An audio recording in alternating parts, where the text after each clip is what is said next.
वचन सुना, निश्चित रूप से उसका प्रभाव गर्भस्थ शिशु पर पड़ता है। हमारे यहाँ कहा है माता निर्माता भवती। संचालिका महोदय ने कई बार इसका उदाहरण दिया। माता निर्माता भवती, निर्मातृ शक्ति माता के पास ही निहित है। कौशल्या के गोद में कोई साधारण बच्चा नहीं पल रहा था, देश का भविष्य पल रहा है। और हर माता के गोद में कोई सामान्य बालक नहीं पल रहा होता है, वह उस देश का भावी नागरिक पल रहा होता है, जो आगे चल करके इस देश को नई दिशा देने का काम कर सकता है। तो मैंने बताया कि माता कौशल्या के गोद में आराम का निर्माण हुआ, पालन पोषण हुआ, और आगे चल करके जिस तरह से उनको शिक्षा दीक्षा मिली, आगे चल करके जो उन्होंने दिखाया वह सारे संसार के सामने है। पहला गुरु माँ ही होती है। मातृमान पितृमान आचार्यमान पुरुषो वेद। माता सर्वप्रथम गुरु होती है। गर्भस्थ शिशु के जन्म लेने के उपरांत लगभग 5 वर्ष तक माता के गोद में बालक शिक्षा प्राप्त करता है। उसको उंगली पकड़ कर चलना सिखाना, उसको बोलना सिखाना, उसे रिश्तेदारों से परिचय कराना, ये तुम्हारे पिता हैं, ये तुम्हारी बड़ी माँ है, ये तुम्हारे दादा हैं, ये तुम्हारी दादी है। इस तरह से जो है बच्चे का प्रशिक्षण माता की गोद से प्रारंभ होता है। बच्चा थोड़ा और बड़ा होता है तो उसको माँ उंगली पकड़कर चलना सिखाती है, उसको नई नई बातें बताती है, अपने साथ सत्संग में लेकर जाती है। इस तरह से बच्चे का जीवन निर्माण होता है। केवल बच्चा पैदा कर देना और उसे छोड़ देना, तो हम बच्चे का परिपालन उस तरह से ठीक से नहीं हो पाता है। उसी तरह शिवाजी महाराज के व्यक्तित्व को देखिए, उनके कृतित्व को देखिए। उनका भी निर्माण माता जीजाबाई की गोद में हुआ था। जिस समय शिवाजी छोटे थे, बच्चे थे, उनकी माँ अपने गोद में रामायण महाभारत की कहानियां सुनाती थी। और उस समय देश पर जो बाह्य आक्रमण हो रहे थे, जिसके कारण हिंदू जाति पराभूत अपने आप को महसूस कर रही थी, आगे चल करके महाभारत रामायण की कहानियों की वजह से शिवाजी के अंदर वीरत्व का संचार हुआ, उनके अंदर शौर्य और साहस का संचार हुआ, जिसके कारण आगे चल करके उन्होंने मुगल सम्राट को चुनौती देने का काम किया था। औरंगजेब के कालखंड में जिस तरह से हिंदू धर्म पर अत्याचार हो रहा था और हिंदुस्तान के हिंदू जनता के लिए जो इस्लाम आतंक बना हुआ था, उसको शिवाजी ने चुनौती देने का काम किया। और उत्तर भारत पर कब्जा करने के बाद जब औरंगजेब दक्षिण की तरफ बढ़ा, तो शिवाजी ने ही उसके बढ़ते कदमों को रोका था। तो इस तरह से माताओं के गोद में जो बच्चे पलते हैं, शिक्षा प्राप्त करते हैं, आगे चल करके वे राष्ट्र का नवनिर्माण करते हैं। राष्ट्र उनका ऋणी होता है। लेकिन मध्यकाल में इस तरह की विकृतियां आई कि महिलाओं को शिक्षा से वंचित कर दिया गया। बाल विवाह होने लगा। छोटी अवस्था में ही बच्चियों की शादी होने लगी, बच्चों की शादी होने लगी। इसके कारण शिशु अवस्था में ही अगर बच्ची का देहांत हो गया तो आजीवन विधवा होने के लिए वह बच्ची बाध्य हो जाती थी, जिसके कारण आजीवन उसको वैधव्य झेलना पड़ता था। लेकिन इस प्रथा के अंत के लिए एक तरफ ब्रह्म समाज के संस्थापक राजा राम मोहन राय ने बीड़ा उठाया, दूसरी तरफ स्वामी दयानंद सरस्वती ने भी कार्य किया। जब राजा राम मोहन राय की भाभी के बड़े भाई का निधन हो गया, तो उनकी भाभी को सती होने के लिए बाध्य करने की प्रयास किया गया। चिता सजाई गई और बड़े भाई के साथ उनकी पत्नी को भी चिता पर बैठने के लिए मजबूर किया गया। वो नहीं बैठना चाहती थी, लेकिन विवश करके उसको व्यवस्था में बैठाया गया। चारों तरफ से चिता को घेर लिया गया। लोगों के हाथ में बड़े बड़े बांस थे ताकि यह उठ करके भागने लगे, तो इसे ठेल ठेल करके फिर से चिता पर बैठाया और जोर जोर से नगाड़े बजाए जाते थे कि उसकी चित्कार किसी को सुनाई ना पड़े, उसकी आह किसी को सुनाई ना पड़े। और इस तरह से क्रूरतापूर्वक किसी भी विधवा महिला को चिता के हवाले करने की परंपरा चल पड़ी। और इसी के विरुद्ध जब इस तरह का दारुण दृश्य राजा राम मोहन राय ने देखा तो उन्होंने सती प्रथा को समाप्त करने का बीड़ा उठाया और सती प्रथा के विरुद्ध कानून बनाया। तो इस तरह से बाल विवाह और वैधव्य प्रथा के विरुद्ध ब्रह्म समाज और राजा राम मोहन राय ने तो कार्य किया ही, साथ ही साथ इस क्षेत्र में जो सबसे बड़ा काम किया वो स्वामी दयानंद सरस्वती का काम है। उन्होंने सती प्रथा को समाप्त करने के लिए, बाल विवाह को समाप्त करने के लिए एक नई जागृति उत्पन्न की पूरे देश के अंदर। और यह स्वामी दयानंद की देन है जिसके वजह से बाल विवाह की प्रथा खत्म हुई, विधवा विवाह का पुनर्विधवा विवाह प्रारंभ हुआ। और स्वामी दयानंद ने शास्त्रों का उदाहरण देकर के यह सिद्ध किया कि हमारे किसी भी शास्त्र में विधवा को आजीवन विधवा बने रहने की कोई परंपरा की बात नहीं की गई है। विधवाओं का पुनर्विवाह हो सकता है। और यही तक आर्य समाज या स्वामी दयानंद सरस्वती सीमित नहीं रहे, बल्कि अनमेल विवाह की भी प्रथा थी। लड़की 10 वर्ष की और लड़का 40 वर्ष का, 50 वर्ष का, 60 वर्ष का, इस तरह की शादियां हुआ करती थी। लड़की कन्या बहुत छोटी अवस्था की और उसका दूल्हा वृद्धावस्था को प्राप्त, इस तरह का अनमेल विवाह हुआ करता था। स्वामी दयानंद आर्य समाज ने इस पर भी कुठाराघात किया, कहा यह गलत परंपरा है, यह गलत चीजें हैं, ऐसा नहीं होना चाहिए। और आर्य समाज और स्वामी दयानंद के प्रयासों के कारण यह अनमेल विवाह भी बंद हुआ। लेकिन इस समय जो चीजें चल रही हैं वो अभी बहुत सही नहीं है।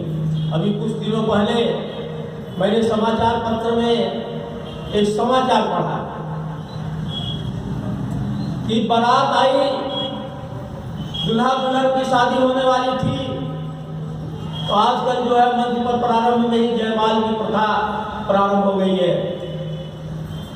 जयमाल हुआ, उसके बाद दूल्हे ने मंच पर ही दुल्हन को लड्डू खिलाने का प्रयास किया।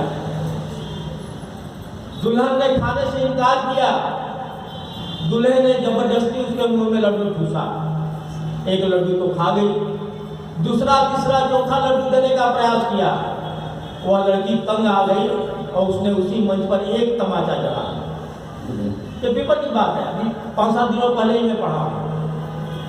लड़की ने दूल्हे के मुंह पर एक तमाचा मारा, लड़के ने भी लड़की को तमाचा मारा। फिर दोनों में उस मंच पर ही गुत्थम-गुत्थी हो गई।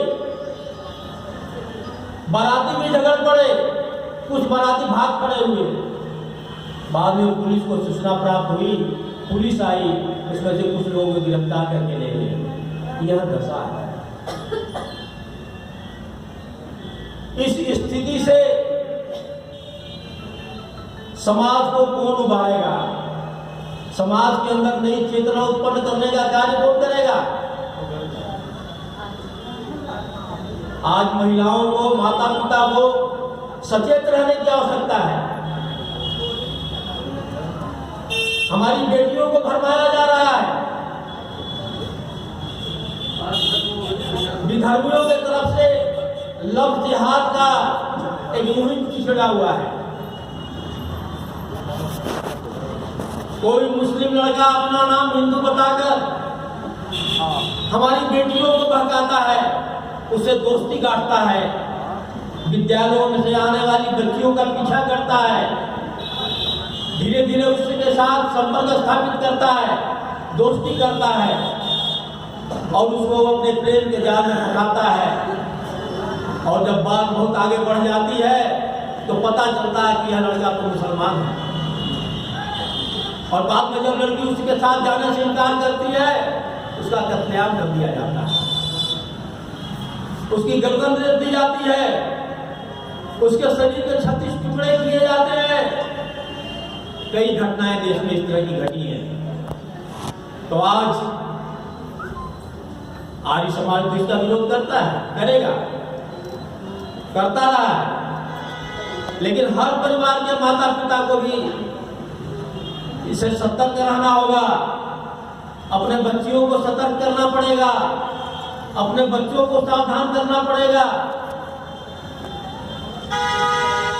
क्योंकि यह बहुत बड़ी समस्या है, राष्ट्र के सामने बहुत बड़ी चुनौती है। कल भी मैंने कहा था कि बिहार में बिहार शरीफ एक स्थान है जहां पर पॉपुलर फ्रंट ऑफ इंडिया के कुछ दस्तावेज प्राप्त हुए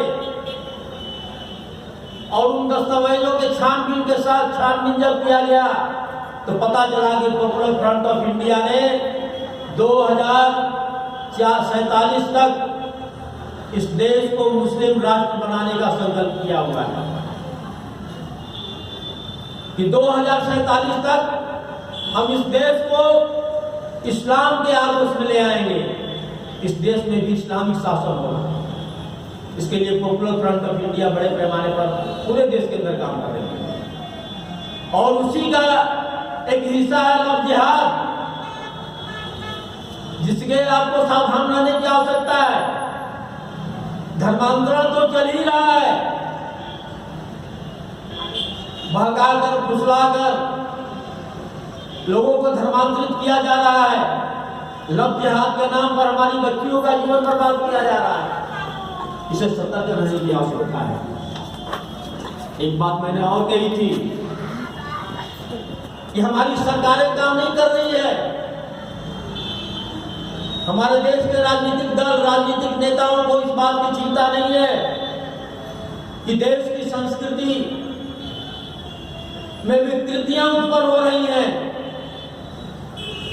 पाश्चात्य जगत की कुसंस्कृति, कुप्रवृत्ति हमारे देश में घर करती जा रही है।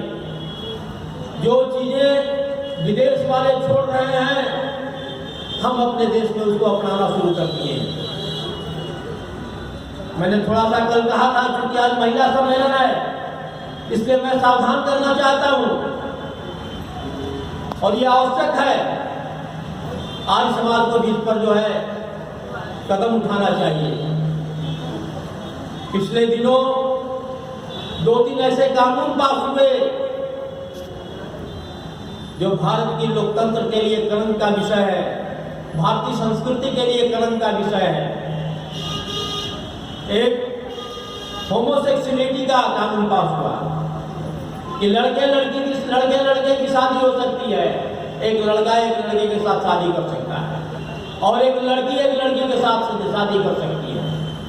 होमोसेक्सुअल संबंध, और भारत की लोकसभा ने इसको पास कर दिया। किसी भी संसद सदस्य ने इसका विरोध नहीं किया। आज समाज के मंचों से जितना विरोध होना चाहिए वो अभी नहीं हुआ। देश के अंदर कोई आंदोलन खड़ा नहीं हुआ। छोटी छोटी बातों पर हमारे देश के अंदर बड़े बड़े आंदोलन खड़े हो जाते हैं।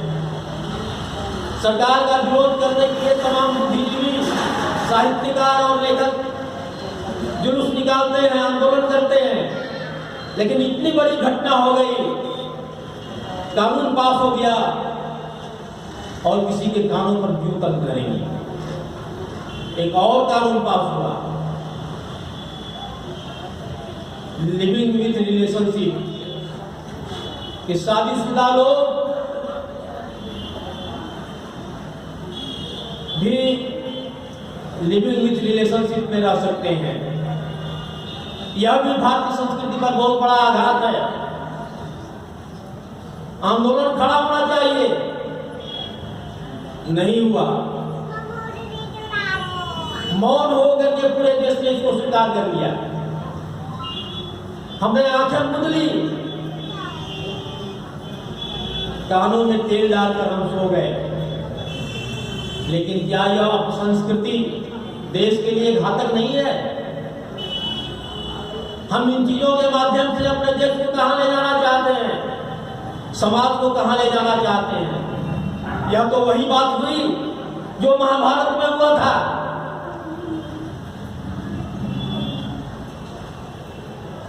जो कौरवों के पिता थे,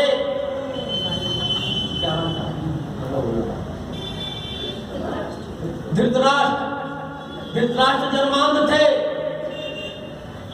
उनकी पत्नी गांधारी से शादी हुई। गांधारी आंख वाली थी, नेत्र थे उसके। जिन चीजों को पति नहीं देख सकता था उसको पत्नी देख सकती थी। लेकिन गजब विडंबना है कि गांधारी ने आंख रखते हुए अपने आंखों पर पट्टी बांध ली। अंधे होने का प्रवर्तन वो किया, दिखावा किया, आंखों पर पट्टी बांधी रही और उसके जन्माए हुए उत्पन्न किए हुए लड़के बिगड़ते रहे। दुर्योधन और दुशासन को संस्कारित नहीं कर पाई आंख पर पट्टी बंदी होने के कारण, क्योंकि उसने आंखें बंद कर ली थी। और इन दोनों पुत्रों के बारे में कोई विरोध में बोलता था तो अपने कानों को भी बंद कर देती थी। तो जब कोई मां अपने आंख पर पट्टी बांध लेती है, अपने कानों में तेल डाल करके निश्चिंत हो जाती है, तो उसकी संतानें दुर्योधन और दुशासन ही होंगे, कोई राम और कृष्ण नहीं होगा। राम पैदा करने के लिए कौशल्या बनना पड़ेगा,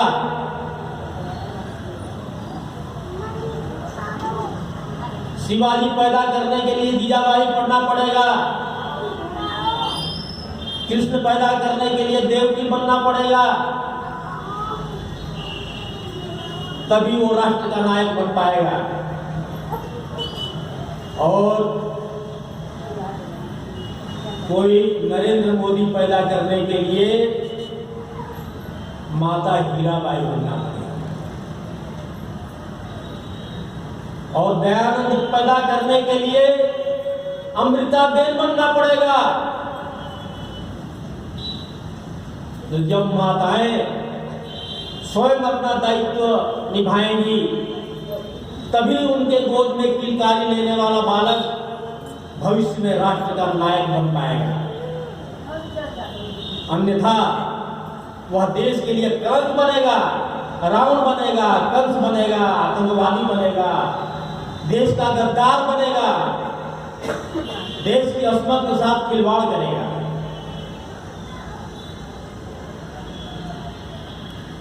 महिलाओं का बहुत बड़ा योगदान है, हर क्षेत्र में योगदान है। पूरी आजादी की लड़ाई में भी महिलाओं का बहुत बड़ा योगदान है। न केवल विदेशों में रहने वाले क्रांतिकारियों के साथ उन्होंने पैर से कदम मिलाकर चलने का काम किया। मैडम बिकम जी कामा का नाम आपने सुना होगा, एक महान महिला थी जिन्होंने सर्वप्रथम जर्मनी में इस तिरंगे झंडे को, उस समय कुछ रंग इसके दूसरे थे, फहराया था उन्होंने 1907 ईस्वी के समय। मैडम भिकाजी कामा एक महान क्रांतिकारी थी। और आगे चल करके आपके देश के अंदर जब स्वतंत्रता आंदोलन प्रारंभ हुआ तो पूरे असहयोग आंदोलन के दौरान महात्मा गांधी का साथ